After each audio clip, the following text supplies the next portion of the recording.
สุขการสุขความมีใช่เราพบมาปะ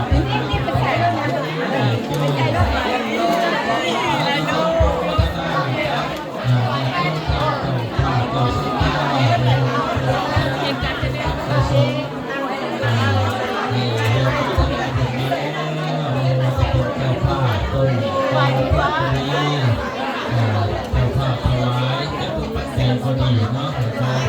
ทุกคนก็ทำงานสารพัดเลยคอยเป็นคำมั่นสู้สำเร็จต้องมาพัฒนาประการเนาะครั้งที่เราครอบครัวเราทุกขัดโยนจะเดียวจะบอกได้ที่บ้านกันได้บ้านเอาไปให้หนูก็จะตัวนี้คู่บ้านตัวนั้นแม่ขาวเขาเป็นที่ได้ไม่ได้กินตังพ่อเขา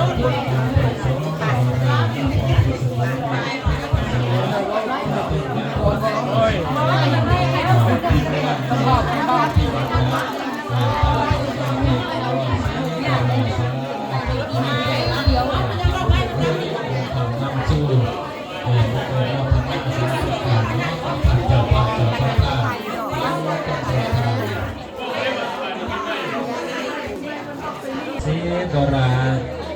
โปรโมทนาแม่จันสมสิงห์วงศาของครอบครัวสร้างสิกราเนาะเราโปรโมทนา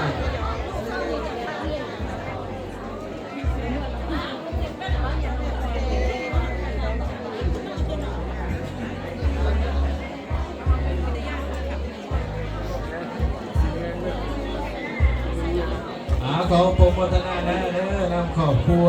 พอออกเบนแม่ออกอานิซาบุญพระใส่ส้มโมทนาปัจจัยบุญปีใหม่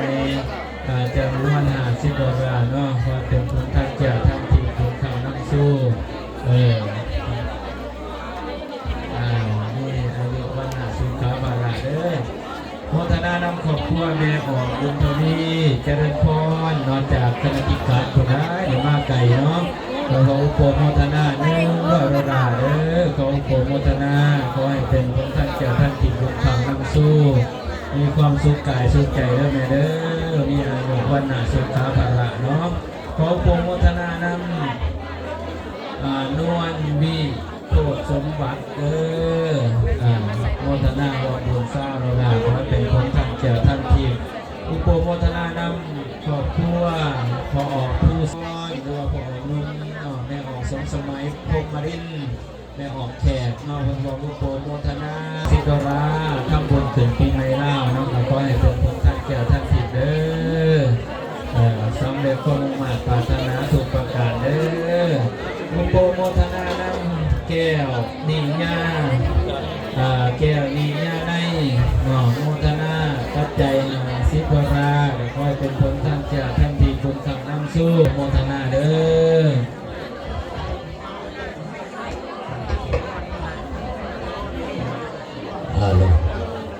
ก็ขออนุโมทนา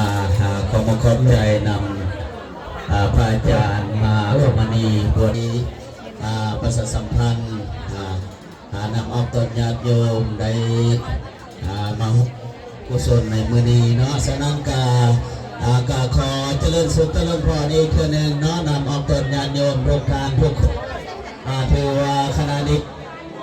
เวลานี้ถือว่ามันอินเตอร์เฟซกับตัวนี้มันจะมาดังเบอร์เดียว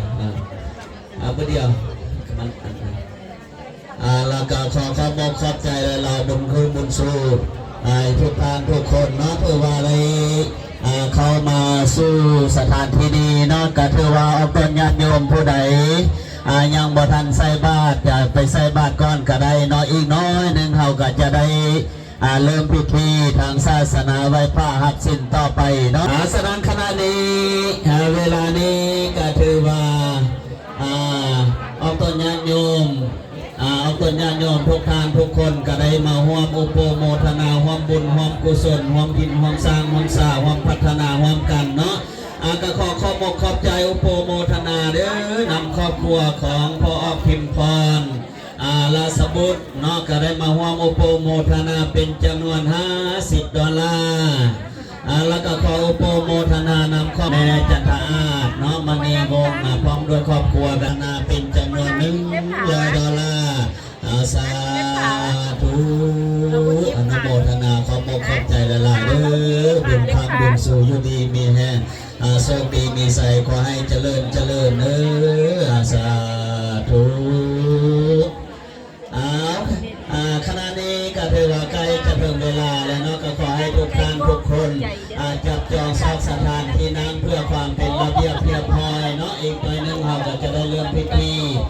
ไว้พระหับสินต่อไปฉะนั้นโอกาสนี้อาตมาภาพก็ขอ